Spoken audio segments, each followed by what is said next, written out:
नमस्कार, superfast century देख रहे हैं आप और मैं हूं आपके साथ अवंतिका श्रीवास्तव। सबसे पहले सुप्रीम कोर्ट से एक बड़ी जानकारी सामने आ रही है। आरक्षण पर सुप्रीम कोर्ट में सुनवाई टल चुकी है। सरकार का पक्ष जानना जरूरी है, कोर्ट की तरफ से कहा गया है। आपको बता दें कि 16 जनवरी को अब इस पूरे मामले को लेकर अगली सुनवाई हो सकती है। याचिका दायर की गई थी और इस सुनवाई के दौरान सुप्रीम कोर्ट की तरफ से बड़ी बात कही गई। उन्होंने कहा है कि सरकार का पक्ष इस पर जानना बेहद जरूरी हो जाता है, तो उसके बाद ही इस मामले में आगे कुछ कहा जा पाएगा। 16 जनवरी को अब इस पूरे मामले को लेकर अगली सुनवाई हो सकती है, इस तरह की आशंका। लेकिन आरक्षण को लेकर जो अर्जेंट हियरिंग सुप्रीम कोर्ट में होनी थी, उसमें सुनवाई टाल दी गई है। सरकार का पक्ष जानना बेहद जरूरी है, सुप्रीम कोर्ट ने भी कहा है। सही सुशील हमारे साथ फोन लाइन पर जुड़ रहे हैं। सुशील, आपसे हम जानकारी चाहेंगे, क्या कुछ जानकारी इस पूरे मसले पर अभी तक? जी देखिए, अवंतिका, साफ तौर से छत्तीसगढ़ आदिवासी एक बड़ा मामला है। न केवल बड़ा मामला है बल्कि सियासी मामला भी हो चुका है और इसीलिए इस पूरे मामले में सुनवाई के लिए सरकार भी बेहद आवश्यक तरीके से कोशिश कर रही थी। बहरहाल आज सुप्रीम कोर्ट इस पूरे मामले पर अवंतिका सुनवाई टल गई है। 16 जनवरी को फिलहाल माना जा रहा है कि सुप्रीम कोर्ट सुनवाई करेगा। हालांकि छत्तीसगढ़ सरकार की तरफ से अभी इस मामले में जवाब दाखिल करने के लिए कुछ समय मांगा गया है। हालांकि सुप्रीम कोर्ट ने ये कहा है कि इस पूरे मसले को लेकर छत्तीसगढ़ सरकार की तरफ से उनका पक्ष जानना बेहद आवश्यक है। लिहाजा इस पूरे मामले पर सुनवाई का जो दौर है वो 16 जनवरी को ये माना जा रहा है कि सुप्रीम कोर्ट करेगा।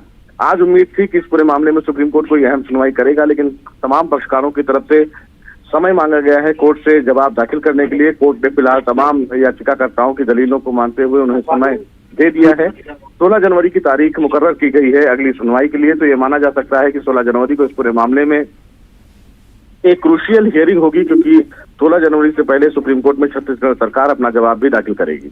ठीक है सुशील, एक महत्वपूर्ण बात यह भी कि अगर सरकार का पक्ष सुप्रीम कोर्ट जानना चाहता है तो जो पैनल तैयार किया गया था सरकार की तरफ से, जिसमें कई सारे वरिष्ठ वकील कांग्रेस की तरफ से भी शामिल किए गए थे, क्या वो पैनल सुप्रीम कोर्ट पहुंचेगा, वो सरकार की तरफ से अपनी बात रखेगा? जी बिल्कुल अवंतिका, साफ तौर से कांग्रेस की तरफ से अगर बात करें, यानी कि छत्तीसगढ़ सरकार की तरफ से बात करें, तो निश्चित रूप वकीलों का जो पैनल है जिसमें कपिल सिब्बल है, अभिषेक मनु सिंघवी है, ये तमाम जो लोग हैं वो अपना पक्ष सुप्रीम कोर्ट में रखेंगे कि क्यों आदिवासी आरक्षण के मामले में यानी कि जो अवधि है जो 32% घटाकर 20% कर दी गई है, वो क्यों 32% देना जरूरी है। क्योंकि सुप्रीम कोर्ट के समक्ष एक 9 जजों की बेंच है, इंदिरा साहनी की जजमेंट, जिसमें ये कहा गया कि तरीके से जो आरक्षण की अवधि है वो 50% से ऊपर नहीं होनी चाहिए। तो ऐसे में अब सुप्रीम कोर्ट संवैधानिक पहलुओं पर निश्चित रूप से विचार करेगा और तभी वो इस पहलू पर भी आगे बढ़ेगा। ठीक है, चलिए देखते होगा सुशील आगे क्या कुछ होता है। आप बने रहेगा हमारे साथ, आगे भी आपसे कुछ खबरों पर चर्चा करेंगे। और अब दिल्ली से बड़ी जानकारी सामने आ रही है। आपको बता दें कि राहुल सिंह लोधी को एक बड़ी राहत मिल रही है। टीकमगढ़ जिले के करकापुर विधानसभा से बीजेपी विधायक राहुल सिंह लोधी, जो कि कहीं ना कहीं मुश्किलों के घेरे में बीते दिनों से नजर आ रहे थे, सुप्रीम कोर्ट से राहत दी गई है। सुप्रीम कोर्ट ने जबलपुर हाईकोर्ट के आदेश पर फिलहाल रोक लगा दी है। विधायक राहुल सिंह लोधी ने जबलपुर हाईकोर्ट के फैसले को सुप्रीम कोर्ट में चुनौती दी थी। खरगापुर की पूर्व कांग्रेस एमएलए चंदा रानी गौर की याचिका पर जबलपुर हाईकोर्ट ने राहुल गांधी के निर्वाचन को शून्य घोषित कर दिया था, लेकिन फिलहाल बड़ी राहत के तौर पर इसे देखा जा रहा है। सुप्रीम कोर्ट ने इस फैसले पर अभी रोक लगाई है।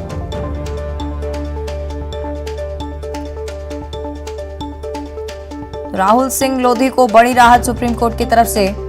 जबलपुर हाईकोर्ट के आदेश पर फिलहाल रोक सुप्रीम कोर्ट ने लगा दी है। सेगी सुशील हमारे साथ लगातार जुड़े हुए हैं। सुशील, माननीय काफी मुश्किल में बीते दिनों नजर आ रहे थे, आगे क्या कुछ हो सकता है इस मामले पर, यह भी जानकारी?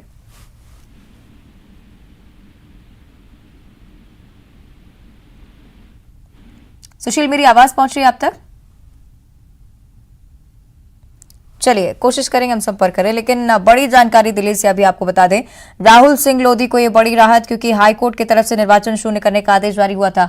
सुप्रीम कोर्ट ने इस पूरे फैसले को फिलहाल रोक लगाई है, इस पूरे फैसले पर। हालांकि देखने वाली बात होगी आगे क्या कुछ इस मामले पर सुप्रीम कोर्ट की तरफ से कहा जाता है, क्योंकि याचिका पर जबलपुर हाईकोर्ट ने अपना रुख साफ कर दिया था। निर्वाचन शून्य घोषित करने का फरमान कोर्ट की तरफ से भी जारी हो चुका है। तो सुप्रीम कोर्ट में जब चुनौती दी गई विधायक राहुल सिंह लोधी की तरफ से इस पूरे मामले को लेकर, फिलहाल रोक इस हाईकोर्ट के आदेश पर लगाई है।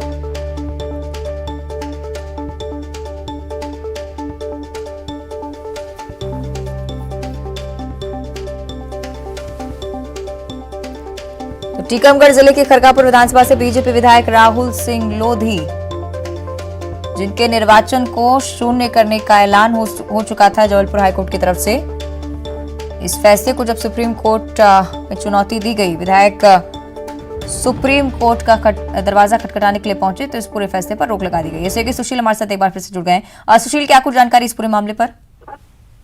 जी देखिए, कांग्रेस की पूर्व जो एमएलए थी चंदा रानी, उनकी तरफ से जबलपुर हाईकोर्ट में एक याचिका दाखिल की गई थी, जिसमें इस पूरे मामले में बीजेपी के जो विधायक हैं उनके फिलहाल निर्वाचन को चैलेंज किया गया था। राहुल सिंह लोधी, हालांकि जबलपुर हाईकोर्ट से उनके निर्वाचन को शून्य कर दिया गया था। ये जबलपुर हाईकोर्ट का फैसला था। हालांकि इस पूरे फैसले को लेकर राहुल सिंह लोधी सुप्रीम कोर्ट पहुंचे। उन्होंने कहा कि हाईकोर्ट ने उनके पक्ष को नहीं सुना है, लिहाजा इस पूरे मामले में सुप्रीम कोर्ट ने हाईकोर्ट के बेंच के आदेश पर रोक लगाते हुए ये कहा है कि उन्हें फिलहाल इस पूरे मामले में अभी कोई जो अगला आदेश विचार करने की आवश्यकता नहीं है। यानी कि राहुल सिंह लोधी के खिलाफ जो याचिका यहाँ पर दाखिल की गई थी हाईकोर्ट, और उस पर जो आदेश आया था उस पर फिलहाल सुप्रीम कोर्ट ने रोक लगा दी है। अब ऐसे में कहीं ना कहीं एक बड़ी राहत राहुल सिंह लोधी सुप्रीम कोर्ट से जरूर मिली है। जी ठीक है, शुक्रिया आपका सुशील इस पूरी जानकारी के लिए। आगे बढ़ते भोपाल से बड़ी जानकारी। धर्मांतरण पर सरकार अब सख्ती बरतने वाली है। धर्म परिवर्तन करने वाले व्यक्ति को 60 दिन पहले जिला मजिस्ट्रेट को धर्म परिवर्तन का घोषणा पत्र देना होगा। धर्म परिवर्तन कराने वाले धर्माचार्य को भी 60 दिन पहले जिला मजिस्ट्रेट को जानकारी देनी होगी। धर्म परिवर्तन करने वालों के रिकॉर्ड सरकार के पास होंगे और मध्य प्रदेश धार्मिक स्वतंत्रता कानून की अधिसूचना भी इसको लेकर जारी हुई है और ये बड़ा निर्णय सरकार की तरफ से। धर्म परिवर्तन करने वाले व्यक्ति को साथ ही साथ धर्माचार्य को भी 60 दिन पहले जिला मजिस्ट्रेट को जानकारी देनी होगी। घोषणा पत्र पहले ही सबमिट करना होगा। तो धर्म परिवर्तन करने वालों के रिकॉर्ड सरकार के पास होंगे और इसकी वजह से माना जा रहा है कि महत्वपूर्ण कदम इसलिए भी कि जबरन धर्म परिवर्तन करवाने के मामले भी लगातार मध्य प्रदेश से सामने आ रहे थे और इस पर अंकुश लगाने की कोशिश सरकार की तरफ से इस पर अब सख्ती बरती जा रही है। धर्म परिवर्तन अगर आप करना चाहते हैं या जो धर्माचार्य धर्म परिवर्तन आपका करवा रहे हैं, पहले आप दोनों को ही 60 दिन पहले जिला मजिस्ट्रेट को घोषणा पत्र देना होगा, अपनी स्वीकृति के रूप में घोषणा पत्र देना होगा, जिससे इस तरह का अवैध जो घटनाएं सामने आ रही थी, अवैध धर्म परिवर्तन करवाया जा रहा था, जबरन इस तरह की जो मामले सामने आते हैं, इसको लेकर अब अंकुश लगाने की तैयारी मध्य प्रदेश सरकार की तरफ से। तो मध्य प्रदेश धार्मिक स्वतंत्रता कानून 2022 की अधिसूचना जारी हो चुकी है और ये प्रावधान के 60 दिन पहले ही जिला मजिस्ट्रेट को जानकारी देनी होगी। धर्म परिवर्तन कराने वाले व्यक्ति को भी और जो धर्माचार्य धर्म परिवर्तन करवाएंगे उनको भी घोषणा पत्र पहले से ही सबमिट करना होगा।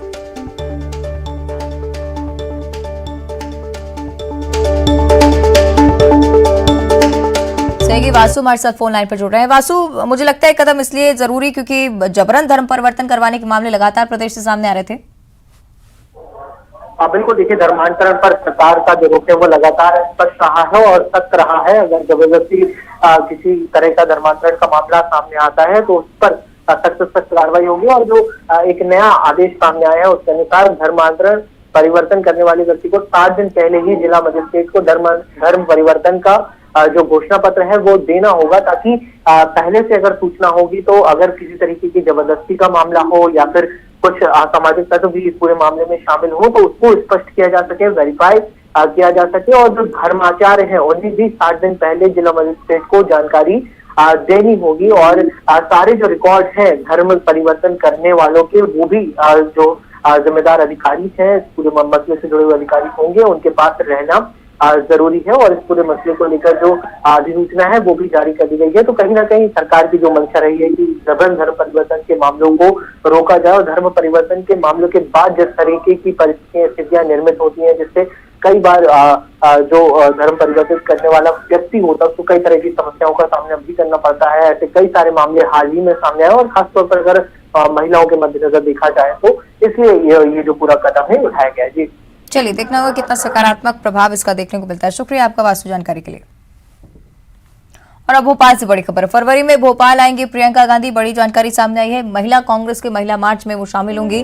हाथ से हाथ जोड़ो अभियान में शामिल होंगी प्रियंका गांधी। कांग्रेस के प्रदेश उपाध्यक्ष चंद्र प्रभाष शेखर का ये बयान, उसको लेकर 18 दिसंबर को कमलनाथ ने बैठक भी बुलाई है। हाथ से हाथ जोड़ो अभियान को लेकर बैठक में चर्चा होनी है और अभियान को गांव-गांव तक ले जाने की भी तैयारी कांग्रेस की तरफ से की जा रही है।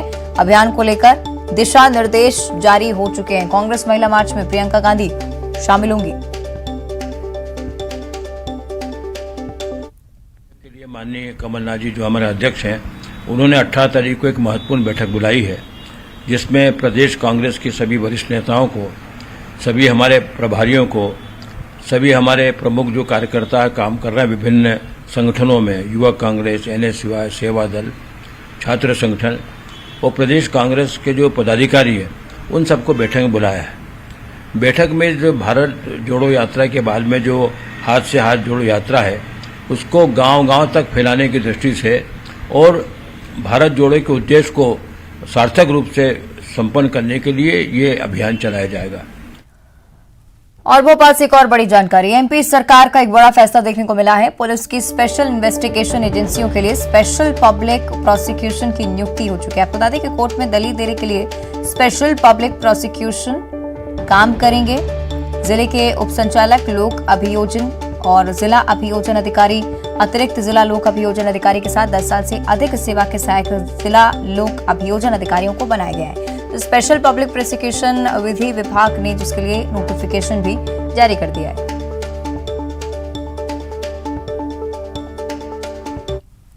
और भोपाल से एक और बड़ी जानकारी। ऑनलाइन गेमिंग को लेकर टास्क फोर्स का गठन हो चुका है। अपर मुख्य सचिव गृह विभाग के अध्यक्षता में टास्क फोर्स का गठन हुआ है। टास्क फोर्स में प्रमुख सचिव विधि विभाग, संचालक लोक अभियोजन ADG, CID ADG, Madhya Pradesh भवन प्रबंध संचालक, मध्य प्रदेश राज्य इलेक्ट्रॉनिक्स डेवलपमेंट कॉर्पोरेशन सचिव को भी सदस्य बनाया गया है। गृह विभाग ने इसके आदेश जारी कर दिए।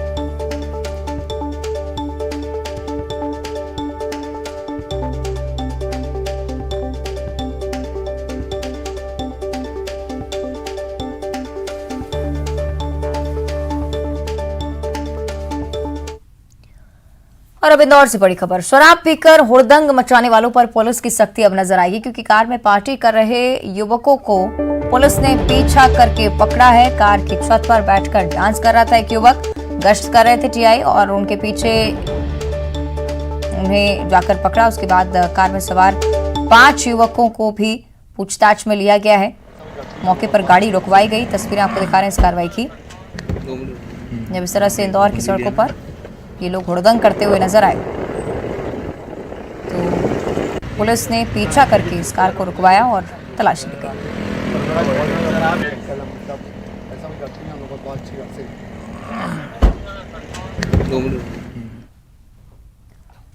आगे बढ़ते हुए बात करेंगे राजधानी रायपुर की। बुधवारी बाजार में ओवरहेड टैंक बनाने का विरोध किया जा रहा है। बाजार की जगह पर पानी टंकी बनाने का विरोध है।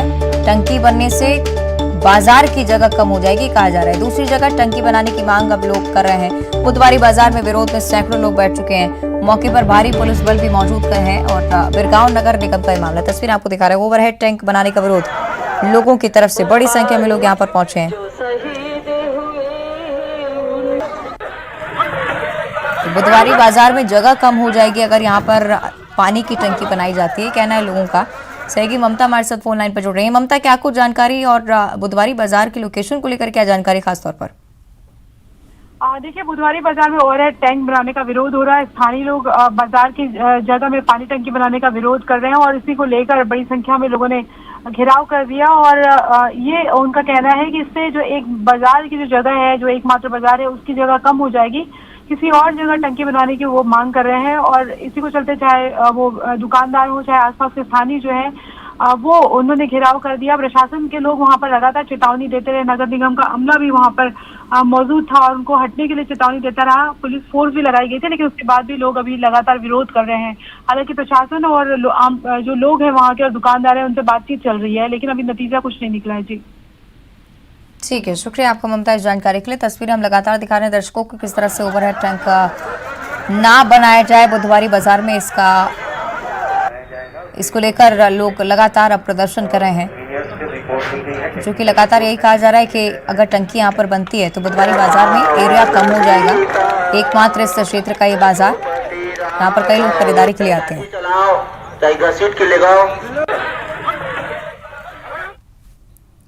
और अब अशोकनगर से बड़ी खबर है। रस्सी का फंदा लगाकर टावर पर एक युवक चढ़ गया है। मुंगावली थाना परिसर से टावर पर युवक चढ़ा, आत्महत्या करने की धमकी दे रहा था। रिश्तेदारों में विवाद के बाद शराब पीकर टावर पर युवक चढ़ गया। काफी संख्या में लोगों का हुजूम लगा रहा। यहाँ पर काफी देर तक ड्रामा चला। शराब देने पर टावर से नीचे उतरने की बात कर रहा था। शराब लेकर टावर पर पुलिस भी पहुंची। नगरपालिका कर्मचारी मौके पर पहुंचे तो पुलिस और नगरपालिका की सूझबूझ से युवक को बचा लिया गया। तो तस्वीरें आपको दिखा रहे हैं किस तरह से शराब के नशे में युवक ऊपर चढ़ गया था। बताया जा रहा है कि पहले रिश्तेदारों से उसका विवाद हुआ, उसके बाद इस तरह से टावर पर चढ़ा और वहां से कूदकर आत्महत्या करने की धमकी भी दे रहा था और लगातार शराब की मांग भी कर रहा था। जैसे ही पुलिस शराब के साथ उसे उतारने के लिए पहुंची, उसका हाई वोल्टेज ड्रामा खत्म हुआ। इस युवक को सकुशल नीचे उतार लिया गया। लेकिन तस्वीरें निश्चित तौर पर चिंताजनक, क्योंकि कोई भी बड़ा हादसा हो सकता था। ये व्यक्ति बुरी तरह से शराब के नशे में पस्त, रिश्तेदारी में विवाद के बाद शराब पीकर टावर पर चढ़ गया था। तो काफी देर तक यहाँ पर लोगों का हुजूम लगा रहा। उसके बाद पुलिस को भी सूचना दी गई।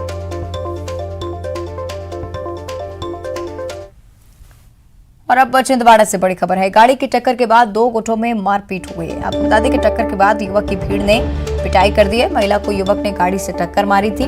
मारपीट के दौरान जाम के बने हालात और उन्हीं हालातों की तस्वीरें, जहां मारपीट की घटना भी साफ तौर पर आपको तस्वीरों में नजर आ रही होगी। चौरई पुलिस ने केस दर्ज कर लिया है।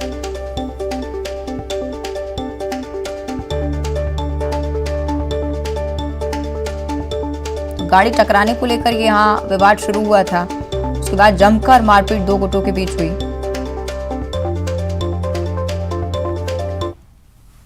और अब ग्वालियर से बड़ी खबर है। डबरा के प्रशांत बघेल हत्याकांड में खुलासा हो चुका है। कांग्रेस पार्षद के भाई पर हत्यारों को कट्टा उपलब्ध कराने का आरोप लग रहा है। डबरा पुलिस ने प्रसाद हत्याकांड के 5 आरोपियों को गिरफ्तार कर लिया है। आरोपी शिवम जोशी के मोबाइल से एक वीडियो भी मिला है। कांग्रेस पार्षद सुमित साहू के भाई प्रमोद साहू ने कट्टा उपलब्ध करवाया। हत्या के दौरान आरोपियों ने कट्टे का वारदात में भी इस्तेमाल किया था। वीडियो में प्रभात साहू ने आरोपी शिवम जोशी को कट्टा दिया था, साफ तौर पर नजर आता है। पुलिस मामले की पड़ताल में फिलहाल जुटी हुई। 14 दिसंबर की रात को डबरा में प्रसाद बघेल की हत्या हुई थी और इसी को लेकर अब लगातार चर्चा की जा रही है। चुनावी रंजिश, फोन पर अपशब्दों को लेकर हत्या हुई, यही जानकारी। लेकिन फिलहाल तफ्तीश में पुलिस जुटी हुई है, उसके बाद ही मामले का पूरा खुलासा हो पाएगा।